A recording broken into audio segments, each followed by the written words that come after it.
Hello, everybody. Thanks for sticking with me this morning. I'm going to share screen here. I hope you're all seeing this. And I'm just throwing up one quick slide from Afghanistan, since it didn't get recorded last week. There had been a question of the difference between the Taliban and ISIS. And I can certainly go back to Afghanistan at any time, but I wanted to point out the different strands of Islam, which I did last week, and Shia very early, but later you get a break off of the Hanafi and the Hanbali. And the Deobandi are from Hanafi, and they're associated more with the East, with India. And the Hanbali are the Wahhabists in the Middle East. So that had been a question in an earlier session, and we did address it last week, but it didn't get recorded. The other thing we addressed last week was Prigozhin. Putin's chef and the head of the Wagner group that recruits soldiers from prisons. Man, you can't get any lower than that. And in the last week and maybe even the last day, there's been a lot of discussion about Bakhmut, but in particularly Soledar, which is a step away from Bakhmut.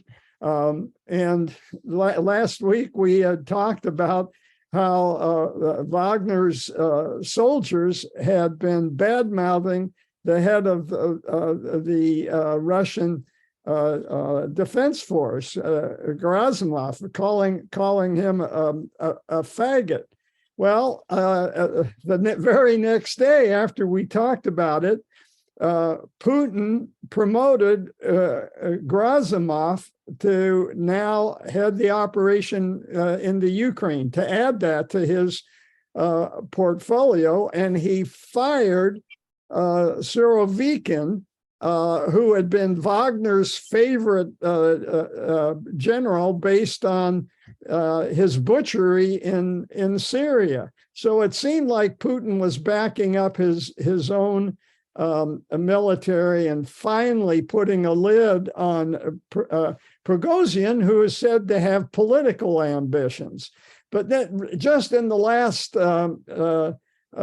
48 hours, there's a big to-do about who's getting credit for the fall of Soledar, and the Kremlin just switched and gave Wagner credit. So you get all this back and forth. Here are the four major players in happier days. This is Surovikin, the butcher in Syria, Putin, of course, and Gerasimov. And this is Shoigu, who we've talked about many times. Here's Surovikin, and he's standing proud with Assad in Syria. Here, this is Prigozhin, and he's recruiting all over, not just in Russia, but he's recruiting all over the Slavic world to join his mercenaries. The Economist talked about this last week, and they pointed out that this split was showing that there was dissension in the ranks of the Russian military, and they noted. I said briefly that this is a power struggle, and there's rumors that Putin has cancer, and there's doubts about his military judgment. Who knows where this is going to lead to? And the last week has not seen things settle down all that much.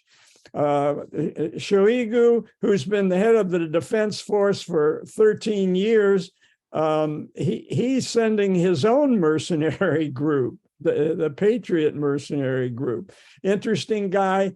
Tuvan father, Asian father, Ukrainian mother. And the economist speculates that he's sending his own mercenary group to counterbalance Wagner.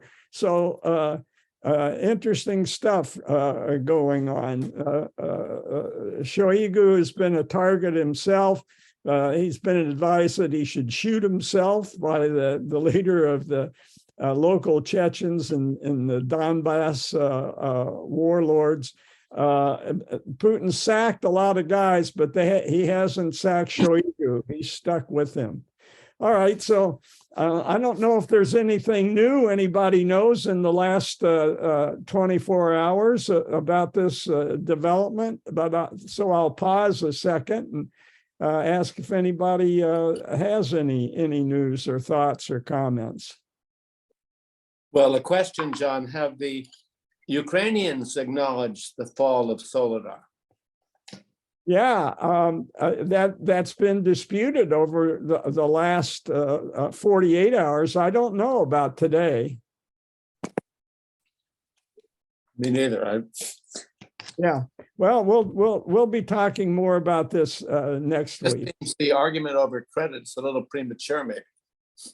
Yeah, yeah. I just a comment on the cruise missile that hit the apartment building in Dnipro.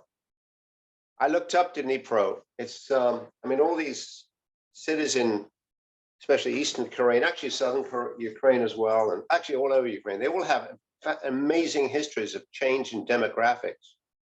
Dnipro was founded, I mean, you probably already know this, was founded by Catherine the Great in 17, whatever it was, 50 or so. And as late as, I guess, about 1900, it was 50% Russian, 30% Jewish, 20% Ukrainian. And there they are firing cruise missiles at a city, a town city. It's the fourth largest city, I think, founded by Catherine the Great. It's a horrible irony there. Yeah. Well, Bob, that's a great segue. That's a great segue because we're diving back into finally Crimean history. And I apologize. It's been a month's delay. We've let a lot of things divert us, namely the holidays and guest speakers and stuff. But let's get back to kind of where we left off 6 weeks ago. And at that time, the thing that really struck us was Erdogan as saying, hey, wait a minute, Ukraine should get the Crimea too. And he's usually trying to cozy up to Putin. Well, there's ethnic solidarity there, and I want to get back to that. The Tatars, where we left off, we had just finished talking about 4 centuries where the Tatars controlled Crimea. And it was indeed, as Bob points out, Catherine the Great that moves in to that area. And before Catherine moved in, what you had was an interesting Khanate, the Crimean Khanate. It was Muslim, and it allied a lot with Cossacks. They had a common enemy, Moscow and Poland. So they occasionally fought each other, had a lot of differences, but they bonded together. And this was the Crimean territory of influence. And this is where Catherine the Great moves in with Potemkin. And we remember Potemkin, at the time he died, had created New Russia. And here's Dnipro. There's a lot of names, but this is Bob's great segue. Yeah, you can see the name below. I mean, I know you can all see it. It says Yekaterina. Yeah. Something. And Yeah, that's there it you wasn't go. It was Catherine's, the city of Catherine. Petrovsk has nothing to do with petro, nothing to do with oil. There was a Russian, perhaps military guy who was called, Petrov, and he had his name attached to Dnipro at that point before it Well, became Dnipro. it might have been Peter the Great. Ah, That might have referred to Peter the Great, because I think you've pointed out the Battle of Poltava, which was right up there, not that far from. So Peter's influence is all over this territory. Notice Catherine also established Odessa and Mariupol. And these are, she intentionally chose Greek names. She was trying to surf on the Greek presence and saying we're friends of the Greeks, and we're back, and throwing out these Muslims and Turks. I'm sorry to interrupt one more second. I really will shut up in a moment. Podolia. This is a fantastic map. It actually references Podolia, which is to the, it's the top left quadrant there, which was really Poland in many respects, until quite recently. But Podolia is also an important area in a book I'm reading called the Books of Jacob, by the Polish novelist Olga Kotarczyk, who won the Nobel Prize for Literature in 2019. It's a remarkable book, and a lot of it is all about the trade from Podolia into Romania or Bessarabia, basically between the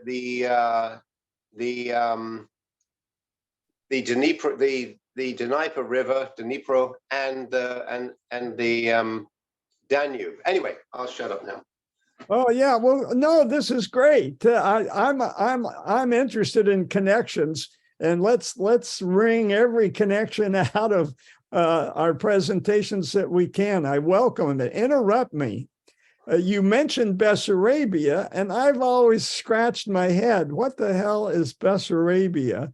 Bessarabia, apparently, I want to attach it to Arabia, but it apparently doesn't have anything to do with Arabia. It has to do with the Basarab dynasty, part of a Wallachian dynasty that was controlled by the Ottomans. So after Potemkin and Catherine set up their little kingdom there, they looked to the west, and there's Bessarabia. And Russia and Turkey actually fought a war, lasted 6 years. They finally gave up when they were both worried about Napoleon, of all people. And Russia finally, at the end of that war, got the eastern parts of Moldavia, which was an Ottoman vassal, and patched it together and called it, and that was part of Bessarabia. This was Russia's last push into Europe, because they'd already divided Poland, right, with Germany and Austro-Hungary. So that's Moldavia became a Russian controlled as a part of that. But the rivers, you look at a map, you study a map, you see similarities. There are 4 rivers, all beginning with D. And they're going to play into the story of the Crimean War, all of them. Here's the Danube. And it took a long time to dawn on me why the Danube was important. Eiko and I had been visiting Regensburg, and we heard that there was trade between Regensburg and Novgorod. And how could that be? Trade between Dnieper and sure enough, the Vikings came down here, and then at some point also went up the Danube. I have a better map later on. But the Danube, this is going to be important when we talk about this is the division line between the Balkans. The Balkans, that's the north border of what's commonly accepted as the Balkans. Now, we've all been focused on Dnieper and Kherson and this whole thing, but here's the Dniester. And I can't tell you how long I've been confused about that. But there's the Dniester, and then finally the Don. So the 4D, I wish Pepper couldn't be here today because he's trying to remodel his house and had a meeting. But he'll love seeing this map. At a 5th D of the Drina in the Balkan Peninsula. Okay. All right. Very, very good. Very good. So Bessarabia eventually becomes Moldova. And this clears up a puzzle for me, because you see that there's a lot of Russian influence independently still in Moldova. This whole area is going to be real important in just a second when we get to the Crimean War. Here I love this map because it's from 1,500, the tribes, so the people that were there before the Greeks. But I wanted to show it because it shows the river valleys a little bit better. And Pepper led us to appreciate where a drop of water falls and why does it flow in one direction or another. And this shows two separate valleys for the Dnieper and the Dniester. And then if we got D for rivers, we got C for mountain ranges. So the Caucasus, and we'll admit Carol back in. Welcome back, Carol. We have the Caucasus, and let's just be clear where they are. Georgia is tucked in here, but the Carpathians, which I've never been able to get my head around until I saw this map, and this makes it clear. It's almost like parentheses for the Black Sea, the Carpathians and the Caucasus. I want to just pause for 1 second and focus on the red. The red is the additions to Russia made by Peter and Catherine, and so it fits. There's the Crimea. This map's tilted a little bit compared to our others. We're going to see that Alexander is going to add some slices. And I want to then go on to Alexander's son Nicholas, Alexander II, Alexander III. These colors here, the last three, are the Tsars that completed the conquest of the steppes and created all these stands that became eventually Soviet states, and now are obviously independent. But their history on the Silk Road, to tie into what we talked about, is of course incredible and intense. And you can see why we consider Ukraine to be an honorary member of the Silk Road, particularly Crimea being a big stop, being it as it was on the ocean. And we know that the Greeks sailed in the Black Sea. Anybody remember the myth that takes place on the Black Sea? So Jason and the Argonauts, the kingdom of Colchis, and Homer, I just wonder if it has anything to do with Colchicine, right? The kingdom of Colchis, which was where the golden fleece hung on the tree, guarded by a dragon. Jason, in the myth, sails all the way and to near where Georgia is today. So there's a hiccup for the Russian Empire. They've tucked in the steppes, a great accomplishment, finally closing off, I don't know, 3,000 to 4,000 years of steppe raiders that went all the way down to Mesopotamia, to the Indus, certainly into China, which is why the Great Wall was built. Russia, until then, had been pretty much a land empire.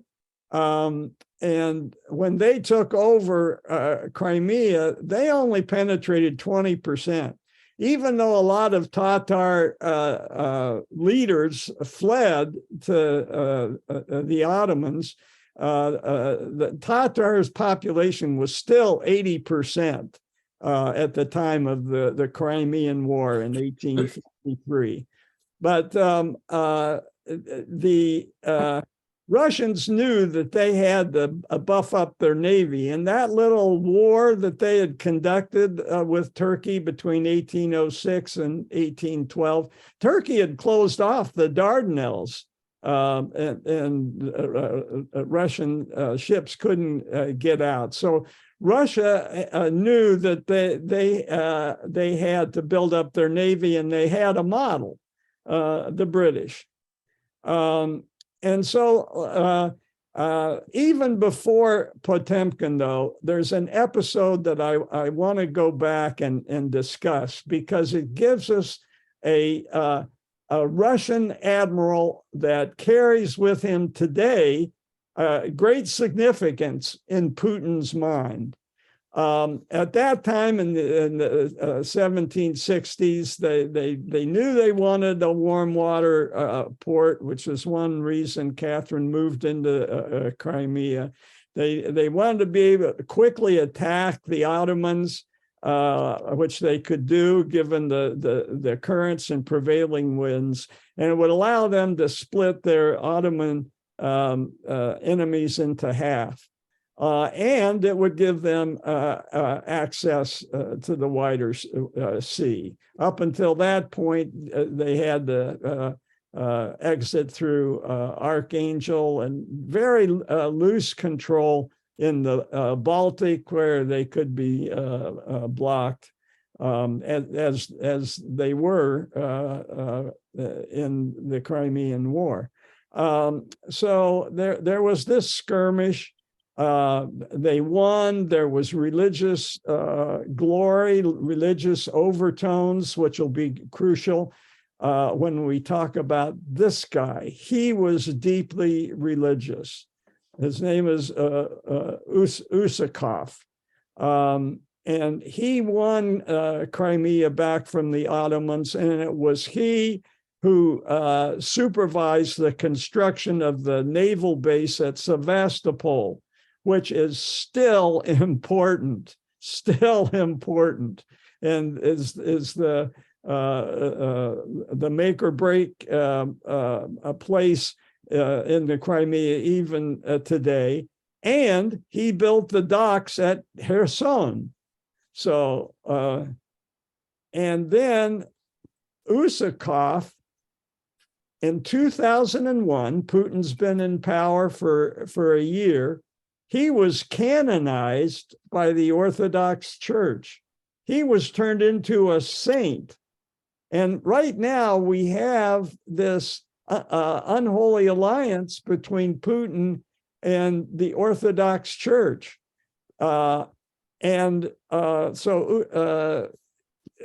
Sevastopol, Usakov develops the port. We're going to talk a lot about that, but he also develops ports in Kherson.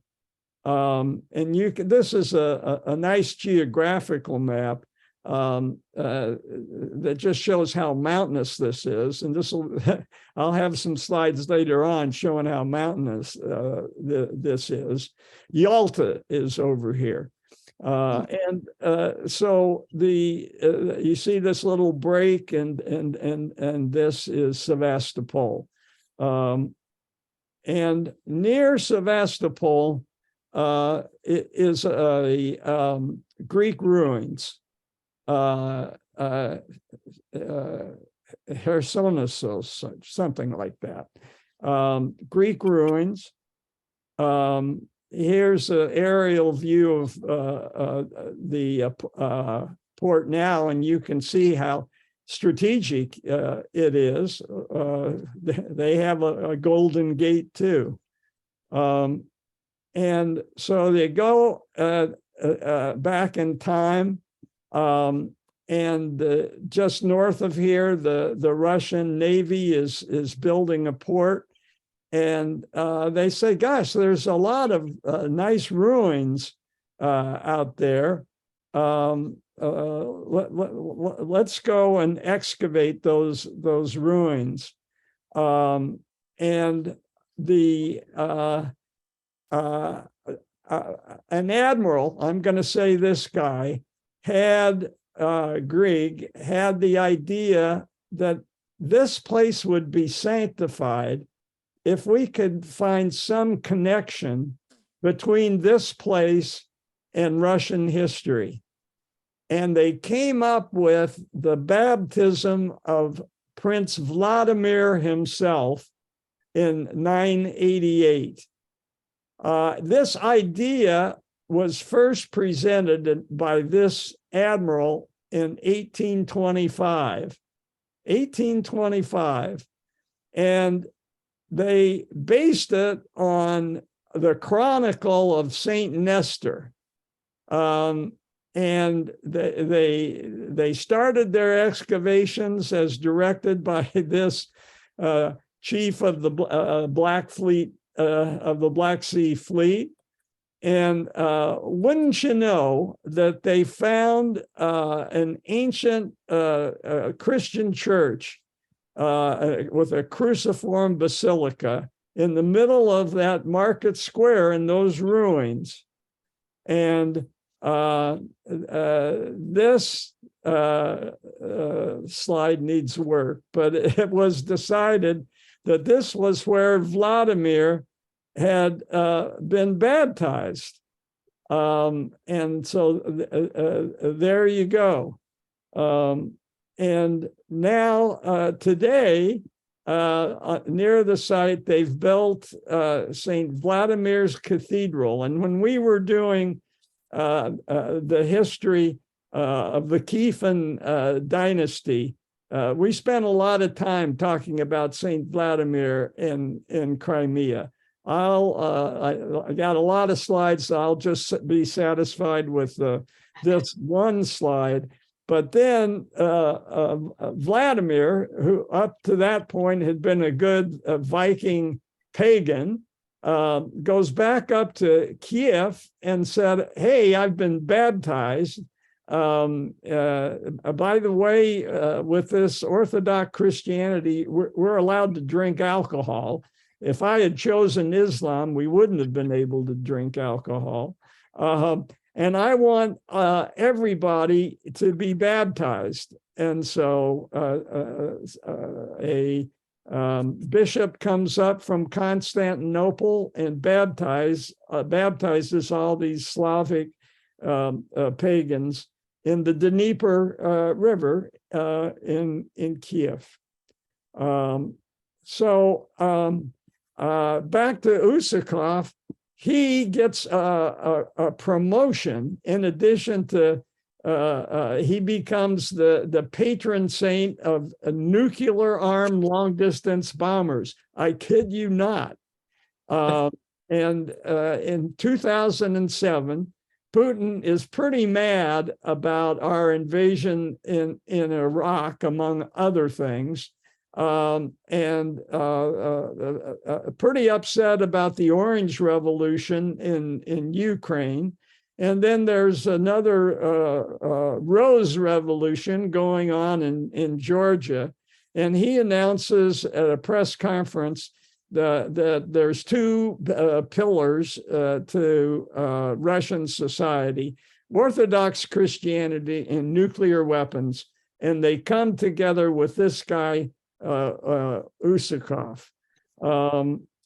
And in within the last year, Putin refers to Usakov and quotes him as saying that the storms of war would glorify Russia. So this unholy alliance between the church and Putin is real. And the scary part is Putin maybe believes it at this point, given that power corrupts. And he goes on to add, Ushakov said that it's how it was in his time, and it's how it's going to be today and always will be. Really scary stuff. So back to 1850. So you've got this tradition of Usakov, who's built up the Navy, constructed the Sevastopol naval base and the supporting port in Kherson. And Russia has got a lot of self-confidence. First of all, they conquered Napoleon, right? I showed photos earlier of Alexander I marching through the Arc de Triomphe in the Champs-Élysées. I'm butchering my French, Homer, sorry. So they had that, and then they conquered the steppes, and then they decided, you know what? We have an obligation to defend Orthodox Slavs wherever they may be, and including the Greek Orthodox who got us started, and then just Slavs in general, even the Croats who were Catholic.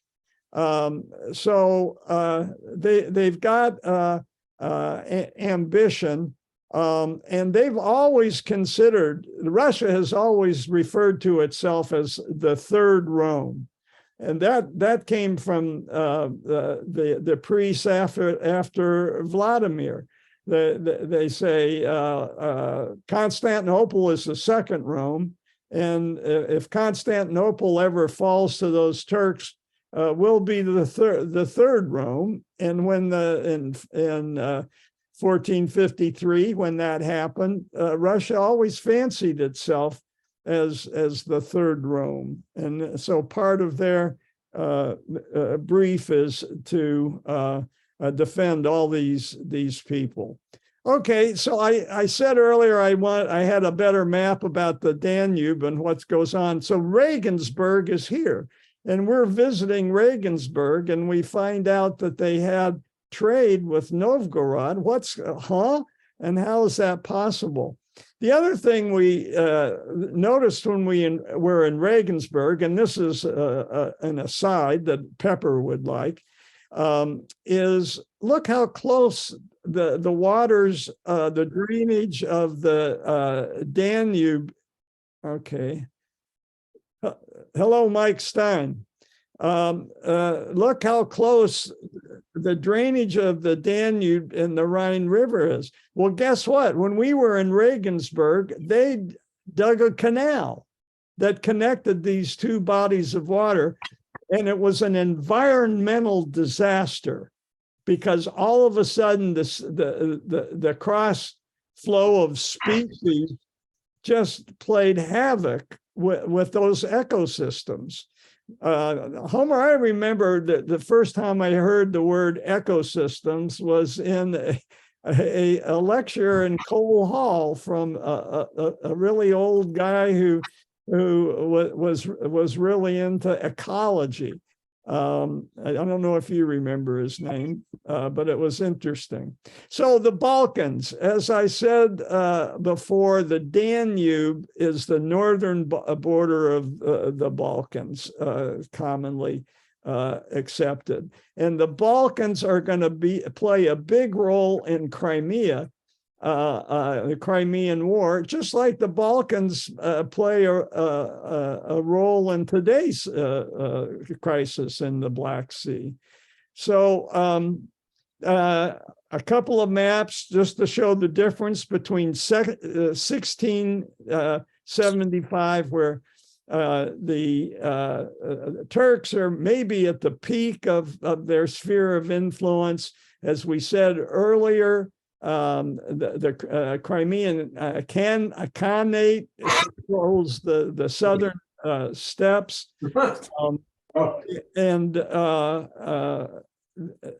but then things stopped going so well for the Ottomans, and they're pushed back. We'll see in just a second. The Serbs are the first ones to rebel, and of course it's the Serbian and influence, part and parcel of what gives us World War I. So they're pushed way back, and they're still on the above the Danube, but Russia has aspirations. They notice the Ottoman Empire collapsing.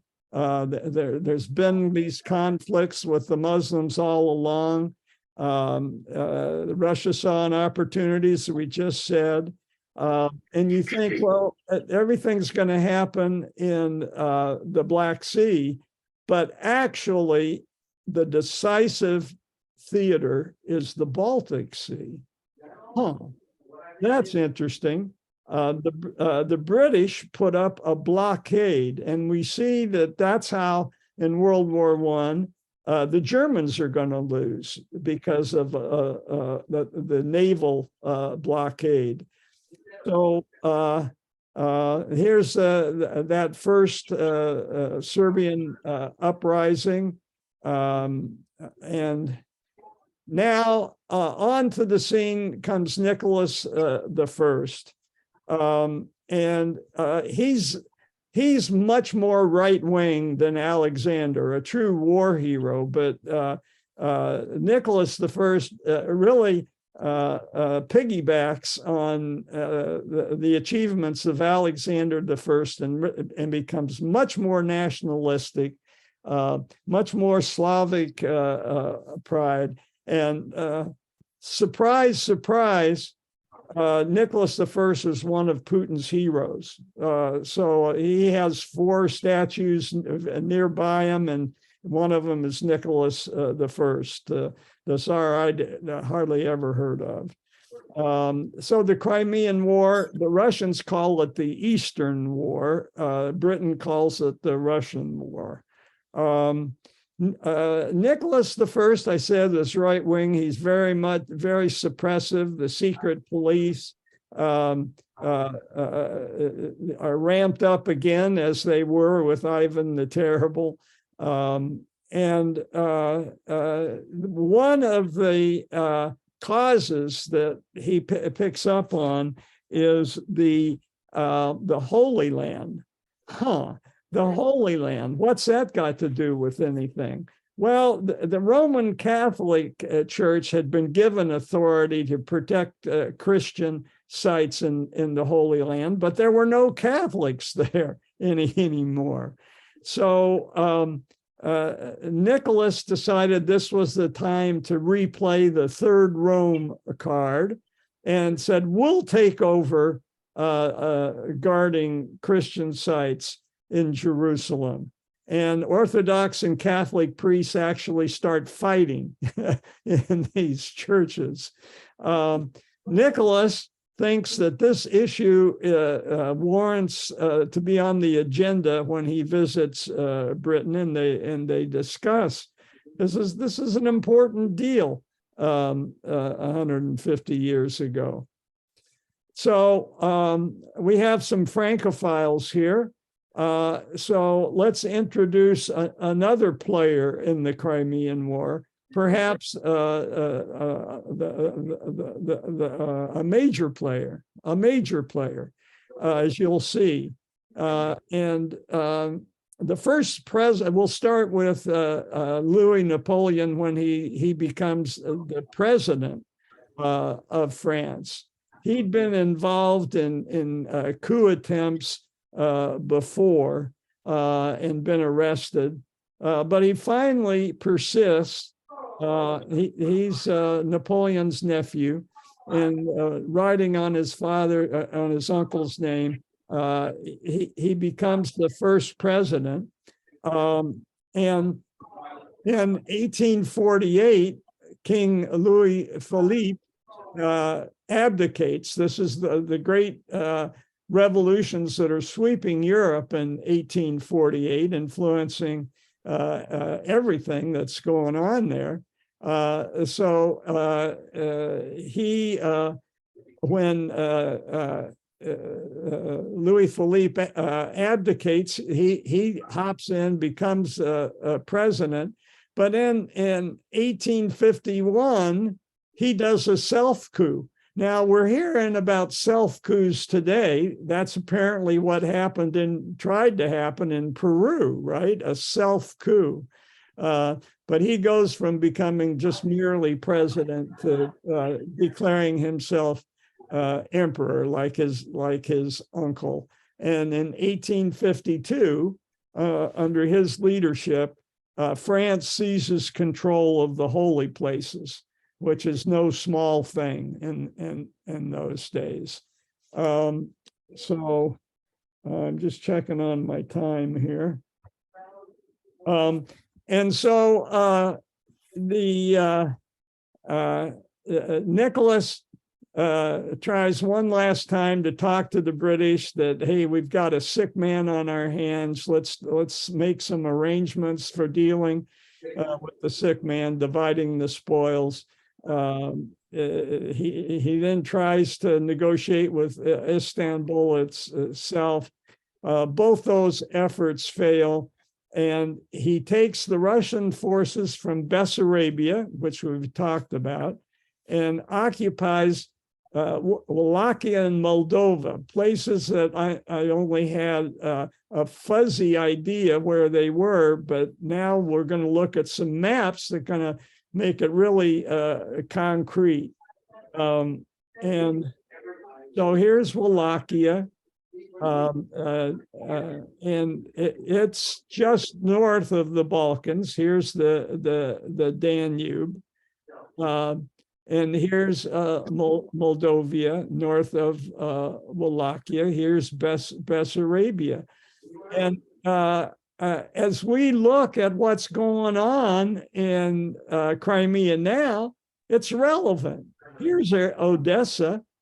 And why would Putin want Odessa? Well, if he could, if the Moldavians are really sympathetic to Russians, that would be a big step for him. So even today, we've got to know and understand this part of the Black Sea. Carol's good friend Irene, her ancestors are from Odessa. So we did a deep dive on Odessa when we did Russian history back in the day. So this is all north of the Danube. The Russian forces, they come in and they occupy Wallachia and Moldova in 1853. And there's a battle, a naval battle of Sinop, and Sinop is right on the north shore of Turkey. So Russia takes I was so happy to see you battle. look it up. I was like, oh, good. Somebody needs to mute here. Ooh, Yeah. shit. Sorry, that's me. Okay. Sinop's right on the north coast of Turkey, and the Russians win, and that starts the Crimean War. This is a famous photograph, a introduction to the Crimean War, the famous Valley of the Shadow of Death photo. Now, Britain was always afraid that Russia was going to move in the Great Game, and if they took over and conquered the Ottomans, they could control the shipping lanes. And that in some ways would put British India under threat. They even were worried about the Russians moving into Scandinavia.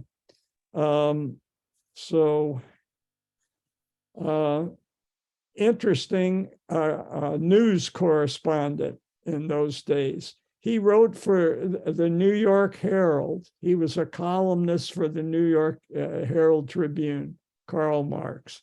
Hard to believe.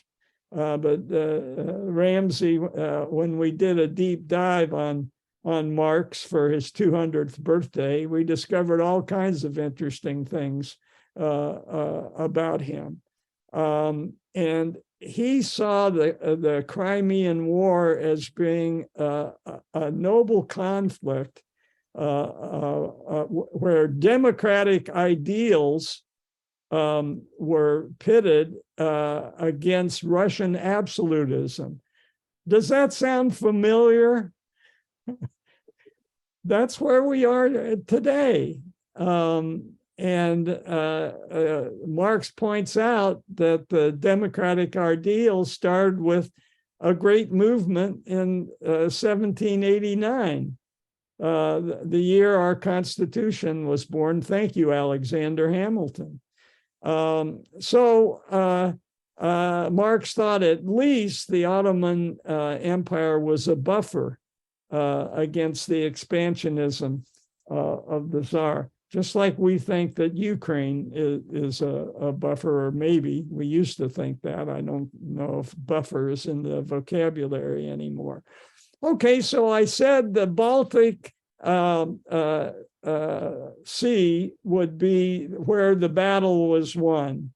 And it all starts with the Åland Islands. That was where the Russian ships needed to get to further get into the North Sea and out. And you'll see they're right between Sweden and Finland. The problem that Russia has, and here's Peter the Great's not so great decision, to put St. Petersburg and make it the Russian capital right at the end of the Baltic Sea, where they could be blockaded very easily. When Aiko and I visited Estonia and Tallinn, there is a famous summer house that sits on a bluff looking the outlet of that little finger of water that comes out past Estonia, and Peter lived there and spent a lot of time there to keep an eye on that body of water right across from Sweden. which at that point in Peter's life, Sweden was the #1 adversary.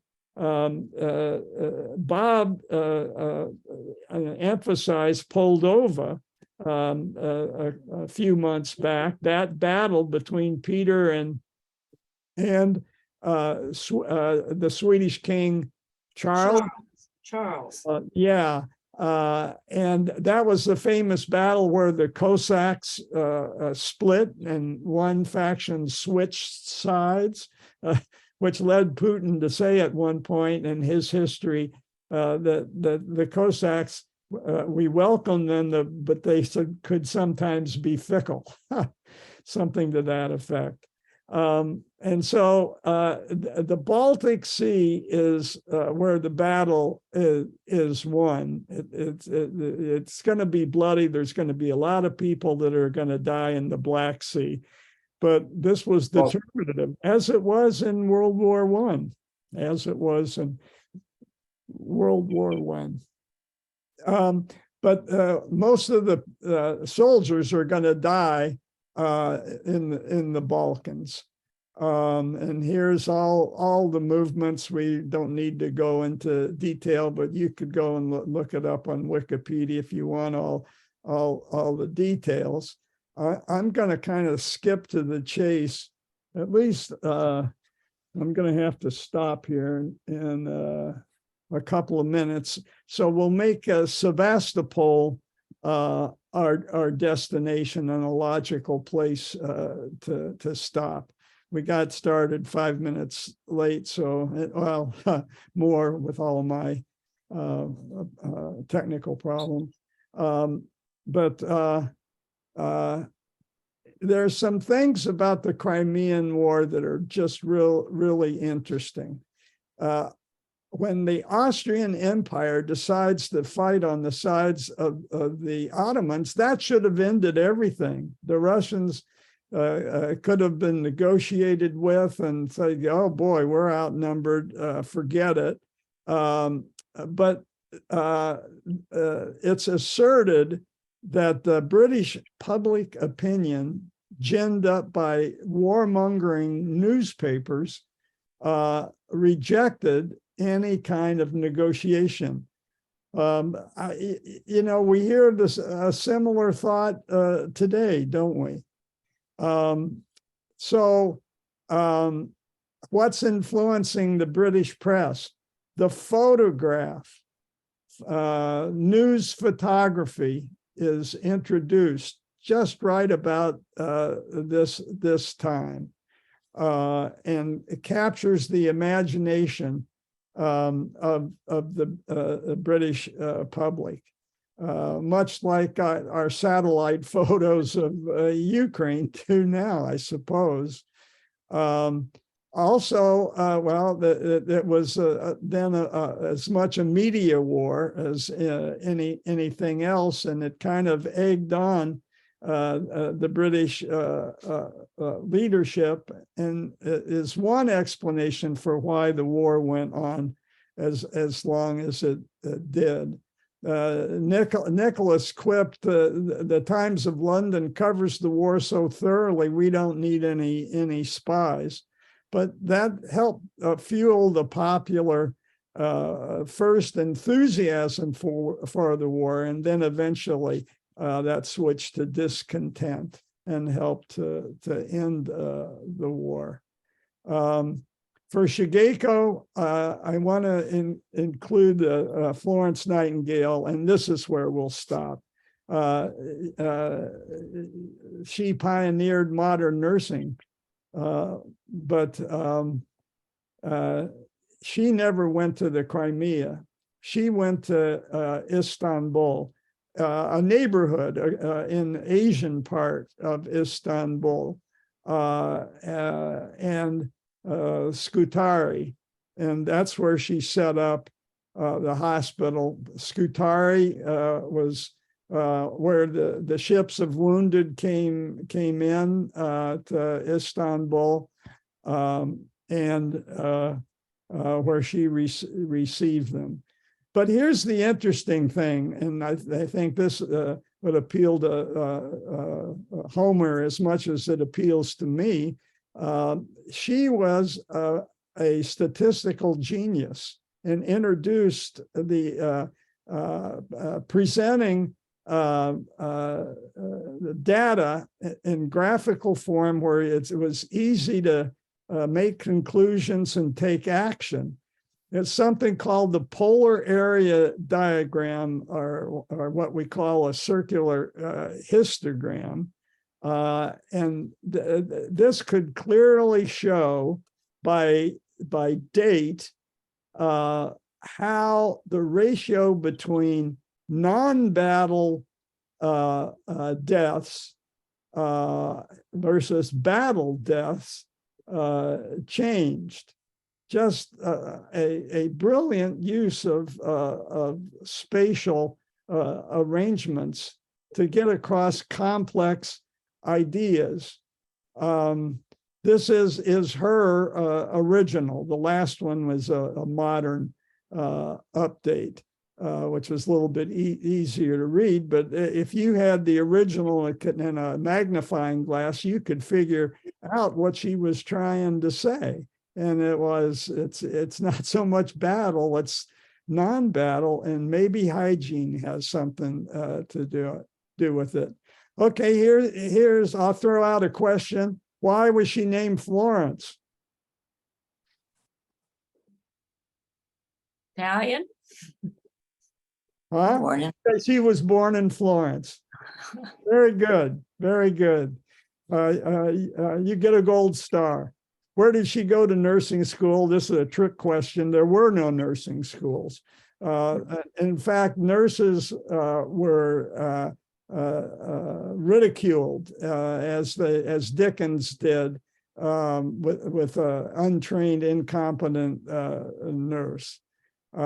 So she never went to formal school, but her rich parents homeschooled her brilliantly. She was very smart and classical training. And after the Crimean War, she applied what she had learned to set up the first secular nursing school that's connected to a medical school. And Geko, I don't know if you took the Nightingale Pledge when you graduated. There's such a thing as a Nightingale Medal even today, and International Nurses Day is celebrated on her birthday. Ramsey and Janet, if they watch this tape, will appreciate this phrase: healthcare for all, the name of an organization that's trying to get single payer in California. And she branched out about trying to abolish laws of prostitution and get women a bigger place in the workforce. Okay, that's a good stopping point. When we return, we'll return to the bloodiness of the battle for Sebastopol. And I'll just tip my hat a little bit. More French are going to die than Brits. So I stop and entertain questions. You know that island that you talked about, Island or something? Yes. Who owns it now? Or It's Finnish. oh, it's Finnish. Oh, And it's pronounced Åland. There's the A has a little circle on top of it, so it becomes an O. oh, thank you. I thought you'd all like to know that. Yeah, we do. That's Yeah, thank you. That's why we're here, Bob. And actually, it was a joint. I mean, that's it's on the internet. It was a joint French-British attack on the Russian. Yes. The Russian fort, which at that time was on. I guess it was Russian then because Finland was part of Russia, the imperial Russia. Yeah. Okay. Huh. All right. Well, good. So if there's no more questions, we'll return next week and watch the Battle of Sebastopol. Still in the news today. You'll see that it's been subject to special negotiations, and as recently as 2013, where it looked like Ukraine and Russia had made a deal, and then 2014, Russia said, I think we're going to make another deal. So that's where we'll take up next. That's probably where we'll end next week, but we'll look at why Russia lost the Crimean War when we return. Thank you, John. Yes, thanks, John. Thank you. Sorry I got here late. Sorry No for the problem. background noise. No problem.